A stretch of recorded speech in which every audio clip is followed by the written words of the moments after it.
Assalamualaikum warahmatullahi wabarakatuh. Bismillahirrahmanirrahim. Alhamdulillahirabbil alamin. Assalatu wassalamu ala sayyidina Muhammadin sayyidil mursalin wa ala alihi washabihi ajmain. Amma ba'du. Anak-anak, sebelum kita mulai, alhamdulillah di pagi hari ini Allah memberikan nikmat kepada kita sehingga kita bisa mengikuti kegiatan belajar mengajar meskipun dalam keadaan tidak bertatap muka. Mudah-mudahan kita tetap mendapatkan ilmu yang manfaat barokah. Amin Allahumma amin. Pelajaran kali ini adalah pelajaran pendidikan diniyah. Untuk itu mari kita awali dengan bacaan suratul Fatihah. Mudah-mudahan kita semua mendapatkan ilmu yang manfaat. Al-Fatihah. A'udzubillahi minasyaitonirrajim. Bismillahirrahmanirrahim. Alhamdulillahirabbil alamin. Arrahmanirrahim. Maliki yaumiddin. Iyyaka na'budu wa iyyaka nasta'in. Ihdinas siratal mustaqim. Siratal ladzina an'amta 'alaihim ghairil maghdubi 'alaihim waladdallin. Amin. Bismillahirrahmanirrahim. Sama-sama kita membaca qasidah atau qasidah sebelum al-qasidatu qabla ta'allum, qasidah sebelum belajar atau membaca Al-Quran. Bismillahirrahmanirrahim. Kalamun qadimun la yumallu sama'uhu. Kalamun qadimun la yumallu sama'uhu. Tanazzaha an qawli wa fi'li wa niyati. Tanazzaha an qawli wa fi'li wa niyati. Bihi ashtafi min kulli da'in wa nuruhu. Bihi ashtafi min kulli da'in wa nuruhu. Dalilun liqalbi 'inda jahli wa hayrati. Dalilun liqalbi 'inda jahli wa hayrati. Faya Rabb bimati'ni bisirri khurufihi. Faya Rabb bimati'ni bisirri khurufihi wa nawwir bihi qalbi wa sam'in wa muqalati. Wa nawwir bihi qalbi wa sam'i wa muqalati. Al-Fatihah. A'udzubillahi minasyaitonirrajim. Bismillahirrahmanirrahim. Alhamdulillahirabbil alamin. Arrahmanirrahim. Maliki yaumiddin. Iyyaka na'budu wa iyyaka nasta'in. Ihdinas siratal mustaqim. Siratal ladzina an'amta 'alaihim ghairil maghdubi 'alaihim waladdallin. Amin. Sebelum kita memulai, perkenalkan dulu, nama saya Aditya Sasimbawa. Di sini mengampu mata pelajaran pendidikan diniyah kelas 7. Pendidikan diniyah kelas 7. Oke, kita mulai. Sebelum masuk ke pembahasan, kita mulai terlebih dahulu. Kita bahas fadilah daripada membaca Al-Quran. Fadilah membaca Al-Quran, sekedar pembukaan ya ini. Kemudian fadilah mengajarkan Al-Quran. Ini ada fadilatu ta'limil Quran. Fadilah mengajarkan Al-Quran adalah adab. Ada adab membaca Al-Quran. Adabu tilawatil Quran. Nah, ini nanti kita bahas. Dan terakhir ada tajwid. Apa itu tajwid? Bagaimana hukum mempelajarinya? Hukum mempelajari ilmu tajwid. Oke. Kita awali dengan fadilah membaca Al-Quran. Bismillahirrahmanirrahim. Tolong disimak dengan baik. Fadilah membaca Al-Quran. Kanjeng Nabi Muhammad Shallallahu Alaihi Wasallam, beliau bersabda, Nabi Muhammad bersabda, fadilah membaca Al-Quran saya ambil di satu hadis ini.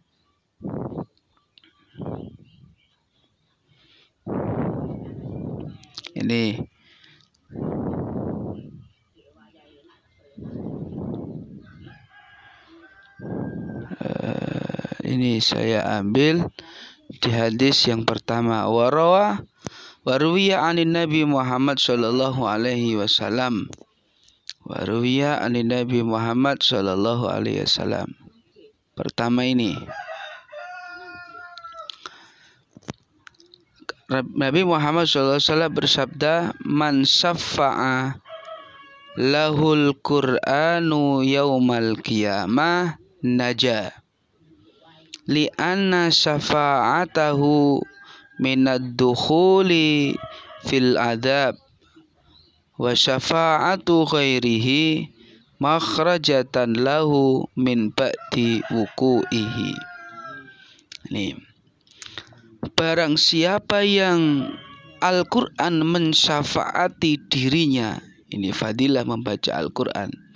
Barang siapa yang Al-Quran mensyafaati dirinya besok di hari kiamat, naja, maka dia akan selamat. Artinya apa? Di sini Al-Quran menjadi syafaat bagi orang yang membaca Al-Quran. Jadi besok ketika kita berada di alam barzah atau besok ketika kiamat, karena kita bisa membaca Al-Quran, maka kelak kita akan disyafaati oleh Al-Quran itu sendiri, sehingga kita selamat dari siksa neraka, selamat dari siksa kubur.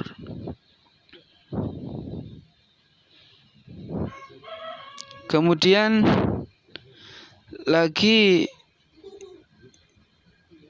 hadis lagi, fadilah daripada Al-Quran, yakni ini fadilah daripada Al-Quran. Qala Rasulullah sallallahu alaihi wasallam. Nih,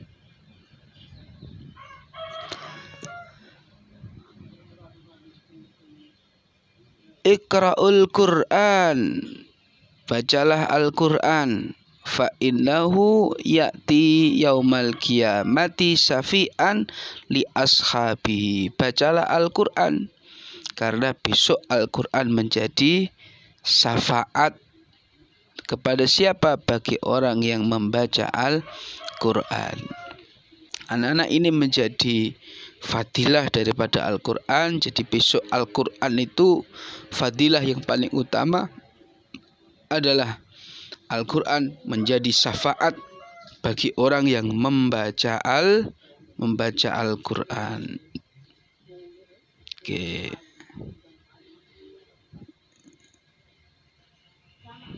Oke, kemudian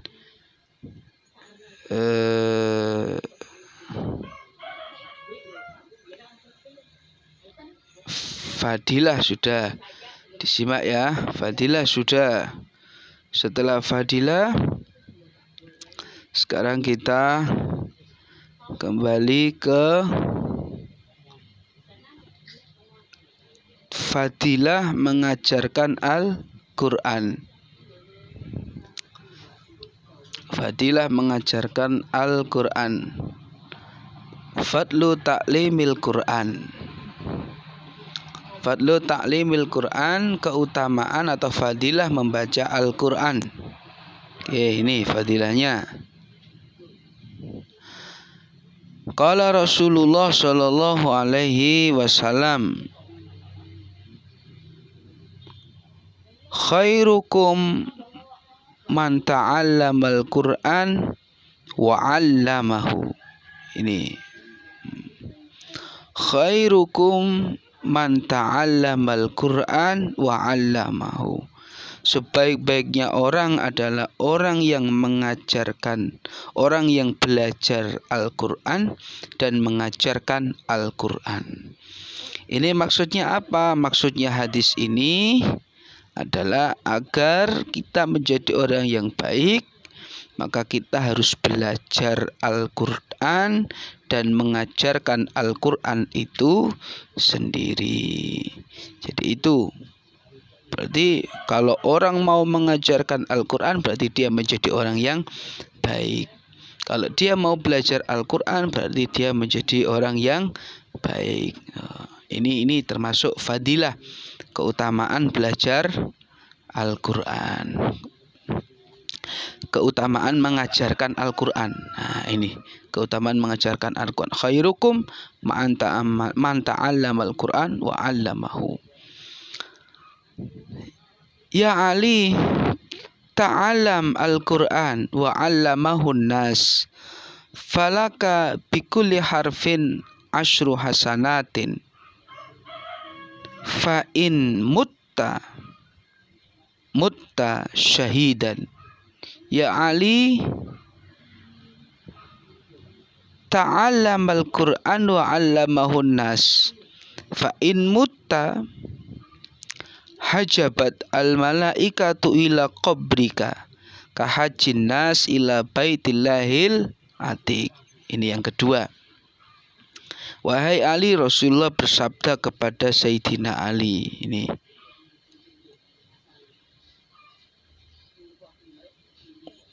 wahai Ali, belajarlah Al-Qur'an dan ajarkan Al-Qur'an itu kepada manusia. Disuruh belajar Al-Qur'an dan mengajarkan Al-Qur'an. Falaka bikulli harfin asyru hasanatin, karena satu huruf dari Al-Qur'an adalah 10 kebaikan. Jadi satu huruf dalam Al-Qur'an ada 10 kebaikan. Maka fa'in mutta syahidan, orang yang mengajarkan Al-Qur'an, orang yang belajar Al-Qur'an kemudian dia mati, maka mati syahid. Ya Ali, ta'allam Al-Qur'an wa 'allamahun nas. Wahai Ali, belajarlah Al-Qur'an dan ajarkan Al-Qur'an kepada manusia. Fa in mutta hujibat al-malaikatu ila qabrika. Apabila engkau mati, maka malaikat akan mengelilingi kuburanmu. Sebagaimana hajjin nasi ila baitillahil atiq, sebagaimana para manusia mengelilingi Baitullah. Jadi ini fadilah daripada mengajarkan Al-Qur'an. Orang yang belajar Al-Qur'an dan mengajarkan Al-Qur'an, maka satu huruf 10 kebaikan. Apabila dia mati dalam keadaan mengajar Al-Qur'an, maka dia mati syahid. Apabila dia mati, maka malaikat akan datang mengelilingi kuburannya. Loh Pak, kan tidak kelihatan Pak. Iya, seumpama kelihatan kita takut semua. Malaikat datang mengelilingi kuburan orang yang mengajarkan Al-Qur'an, sebagaimana hajinya orang-orang mengelilingi Ka'bah. Jadi sangat besar fadilah daripada mengajarkan Al-Qur'an, karena ini adalah ilmu agama, ilmu Al-Qur'an. Anak-anak, ini beberapa fadilah daripada belajar Al-Qur'an dan fadilah mengajarkan Al-Qur'an. Sekarang kita membahas adab. Kita sekarang mengkaji tentang adab daripada Al-Qur'an. Adab tilawatil Qur'an. Gini, sebelum kita masuk di adab tilawatil Qur'an, ya kita kan tahu tadi fadilahnya sudah sangat banyak. Fadilah pertama, fadilah membaca Al-Qur'an, bahwa Al-Qur'an kelak kita akan mendapatkan syafaat daripada Al-Qur'an. Makanya kita itu jangan sampai meninggalkan, tidak membaca Al-Qur'an sama sekali. Jangan sampai, kita harus belajar Al-Qur'an. Apapun basis kita, pokok kita Islam, Muslim, harus belajar Al-Quran. Apapun profesi kita. Jadi sangat indah ketika seumpama kita ditakdir jadi Allah jadi tukang ojek online, sambil ngojek sambil baca Al-Quran, ketika menunggu penumpang, menunggu order sambil baca Al-Quran. Loh, kan indah di situ. Kita jualan belum ada pembeli, kita baca Al-Quran, kan indah. Nah, di situ yang Al-Quran itu kelak akan menjadi syafaat bagi kita. Kemudian fadilah daripada mengajarkan Al-Quran. Satu, dinilai sebagai orang yang sebaik-baiknya orang. Orang yang mau mengajarkan Al-Quran, guru TPQ. Guru TPQ berarti sebaik-baiknya orang karena dia mengajarkan Al-Quran. Bahkan hadisnya Nabi Muhammad SAW, Kanjeng Nabi berkata kepada Sayyidina Ali, ya Ali ta'alam Al-Quran wa alamahun nas. Wahai Ali, belajar Al-Quran dan ajarkan Al-Quran itu. Falaka bikulli harfin asyru ahsanatin. Maka bagimu satu huruf ada 10 kebaikan. Ya, sekarang kalau kita hitung Bismillahirrahmanirrahim saja sudah berapa huruf? Satu huruf 10 kebaikan. Fa'in mutta syahidan. Apabila kita mati, maka mati kita syahid.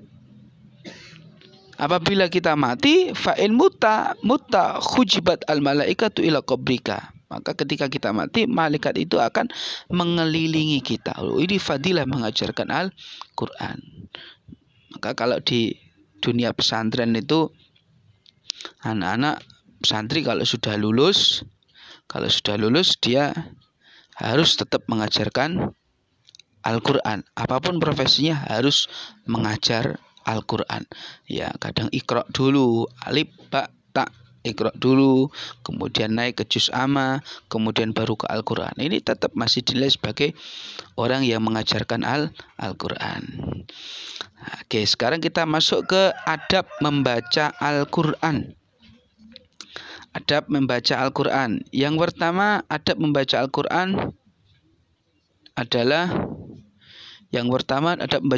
adalah satu, qiraatul Quran haqqa tilawati. Ini pertama. Membaca Al-Quran harus dengan hak-haknya. Sebagaimana firman Allah surat Al-Baqarah ayat 120, alladzina atainahumul kitab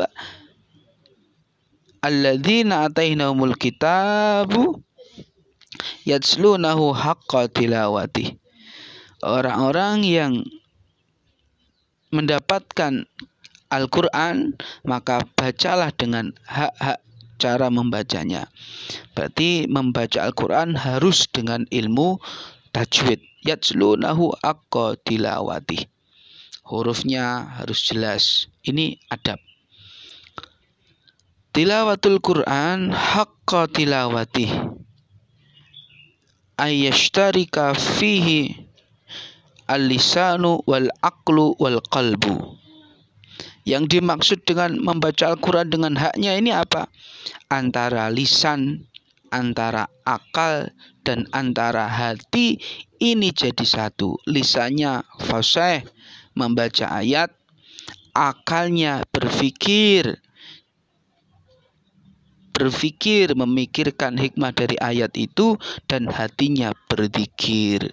Ini haqqa tilawati. Ini waqala al-Imam Al-Ghazali, menurut Imam Ghazali. Wa hadzul lisan tashihul huruf. Kalau lisan berarti membenarkan huruf. Wa hadzul aqli, kalau akal tafsirul ma'ani, berarti memikirkan, menafsirkan makna-makna daripada ayat Al-Quran. Wa hadzul qalbi al-itti'at wa ta'athur, berarti mengambil pelajaran. Tuh.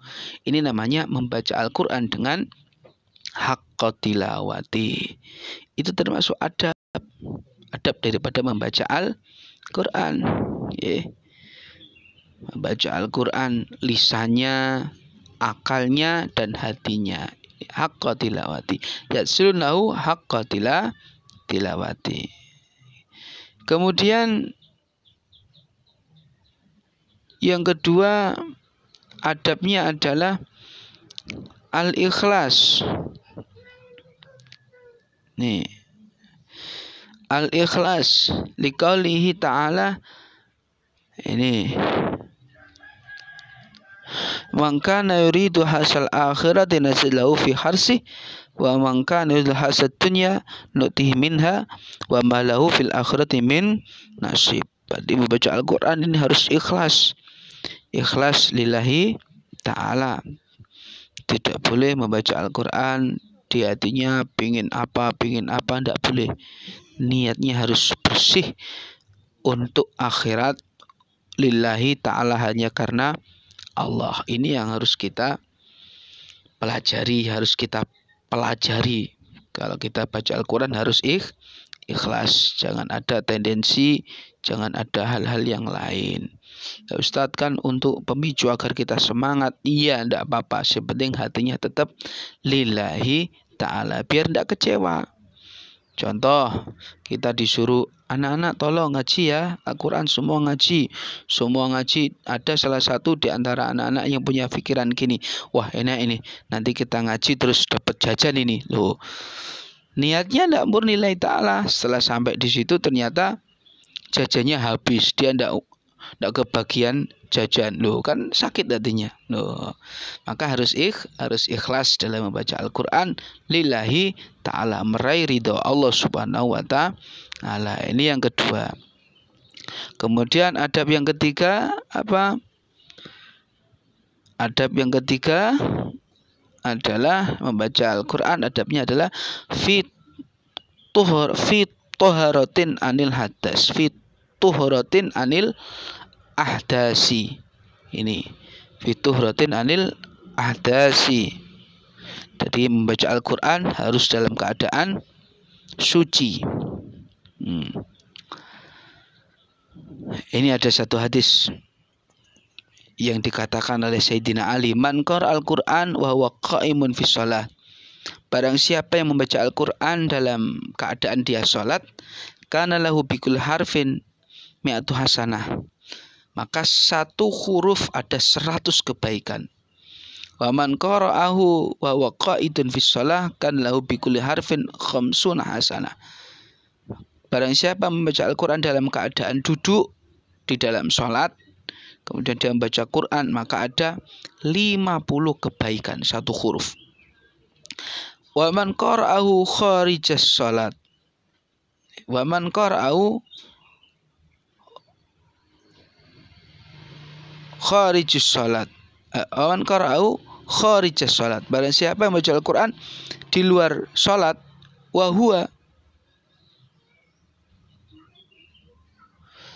ala taharatin, sementara dia dalam keadaan suci, kan labikul harfin khamsu wa isruna hasanah.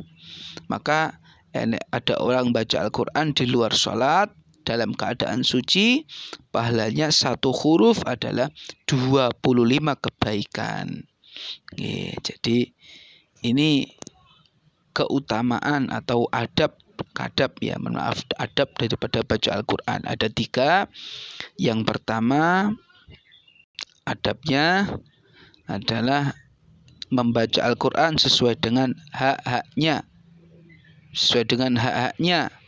Haknya apa? Haknya Al-Quran adalah menggabungkan antara lisan, akal, dan hati. Lisannya membaca huruf dengan benar, akalnya digunakan untuk memahami Al-Quran, dan hatinya digunakan untuk mengambil pelajaran atau berzikir Allah gitu. Yang kedua, adabnya adalah ikhlas dalam membaca Al-Quran.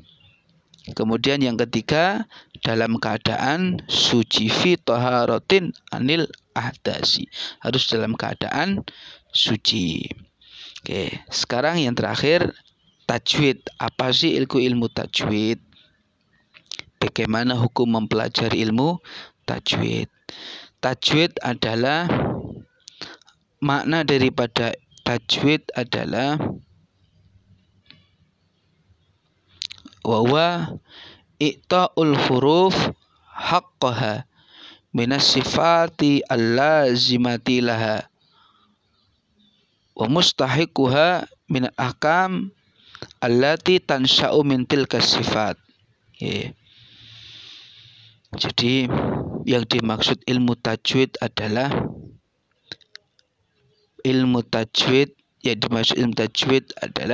i'ta'ul huruf haqqaha, memberikan huruf sesuai dengan haknya dari segi sifat-sifat huruf itu sendiri. Jadi yang dimaksud ilmu tajwid memberikan huruf sesuai dengan haknya dari sifat-sifat huruf itu sendiri. Contoh, kalau shad ya harus dibaca shad. Kalau jim harus dibaca jim. Jangan sampai shad dibaca shad dan tidak fasih. Nah, niki jangan sampai. Jadi harus sesuai dengan sifatnya. Ini namanya ilmu tajwid. I'ta'ul huruf haqqaha minas sifatil lazimah laha. Jadi menyampaikan atau memberikan hak-hak huruf itu sesuai dengan sifat-sifat huruf itu sendiri. Sekarang hukumnya, hukmul qiraati bitajwid. Hukum mempelajari atau hukum membaca Al-Quran dengan tajwid. Ini ada satu nazam. Ini ada satu nazam. Hukumnya ini. Wal akhdhu bit tajwidi hatmun lazimun man lam yujawwidil Qur'ana asimun. Wal akhdhu bit tajwidi hatmun lazimun man lam yujawwidil Qur'ana asimun. Membaca Al-Quran dengan tajwid itu hatmun lazimun, wajib. Maka barang siapa yang tidak membaca Al-Quran dengan tajwid, maka dia dianggap dosa. Nah, maka kita mempelajari ilmu tajwid, hukumnya apa? Wajib. Faja'alahu wajiban syar'iyyan. Maka wajib syar'i. Ya, simu al-insanu bitarkihi. Maka ketika kita membaca Al-Quran tidak belajar tajwid berarti berdosa. Anak-anak, kira-kira cukup itu yang bisa saya sampaikan. Mudah-mudahan ada guna dan manfaatnya. Mudah-mudahan kita menjadi ahli Quran. Kemudian Quran besok kelak menjadi syafaat bagi kita. Mudah-mudahan kita dipermudahkan oleh Allah bisa membaca Al-Quran dengan baik. Sehingga dengan baca Al-Quran dengan baik itu akhirnya kita mendapatkan ridho daripada Allah Subhanahu wa ta'ala. Dan jangan lupa terus belajar Al-Quran dan kita ajarkan Al-Quran itu. Karena dengan mengajarkan Al-Quran maka pahala kita sangat banyak. Dan kelak ketika kita mati, maka mati dalam keadaan syahid. Dan ketika kita mati, kita akan dikelilingi para malaikat. Mudah-mudahan semuanya saja ditakdir oleh Allah menjadi ahli Al-Quran. Amin Allahumma amin. Saya kira cukup sekian. Mohon maaf. Semangat belajar terus, semangat mengaji, jangan sampai ditinggalkan. Walafu minkum, wallahul muwaffiq ila aqwamit thoriq. Wassalamualaikum warahmatullahi wabarakatuh.